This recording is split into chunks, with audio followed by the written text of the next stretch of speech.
4 قوانین گزر گئے۔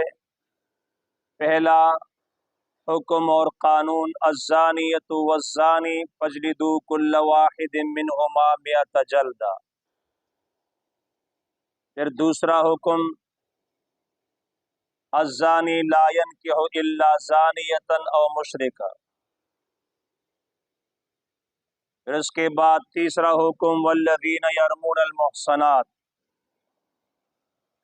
چوتھا حکم آیت نمبر 6 والذین یرمون ازواجہم۔ اب یہ 5واں حکم ہے، اس کو کہتے ہیں استئذان، اجازت طلب کرنا۔ یا ایھا الذین آمنوا، تو یہ آداب معاشرت میں سے ہے جی، اصلاح معاشرہ۔ آپ لوگوں نے نام سنا ہوگا، جماعتیں بنتی ہیں جی، اصلاح معاشرہ کرتے ہیں۔ اب اصلاح معاشرہ کے آداب کیا ہے، اس کے لیے قوانین کیا ہے؟ تو یہ 5واں حکم ہے، 5واں قانون ہے استئذان، اجازت طلب کرنا۔ یا ایھا الذین آمنوا، اے ایمان والو، لا تدخلوا بیوتا غیر بیوتکم، داخل نہ ہو گھروں میں غیر بیوتکم، اپنے گھروں کے علاوہ۔ اب یہاں سے یہ 5واں قانون ہے سورہ نور کے اول سے، انسداد فواحش، بے حیائی کے روک تھام کے لیے جو قوانین ذکر تھے، تو اس میں یہ قانون بنیادی حیثیت رکھتا ہے، کسی کے گھر میں داخل ہونے کی اجازت طلب کرنا۔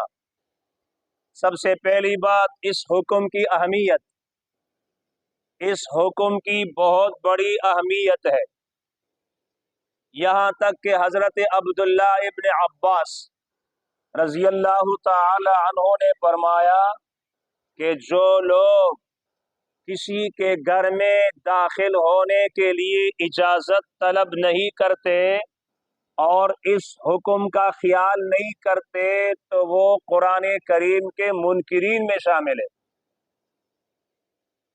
نماز ہم پڑھتے ہیں، نماز کا طریقہ ہمیں آتا ہے، لیکن یہ استئذان یہ بھی نبی علیہ الصلوۃ والسلام کا طریقہ ہے اور قرآن میں اللہ تعالیٰ کا حکم ہے، لیکن لکھ کے پڑھے لوگ بھی کسی کے گھر میں جانے کے لیے اجازت طلب نہیں کرتے۔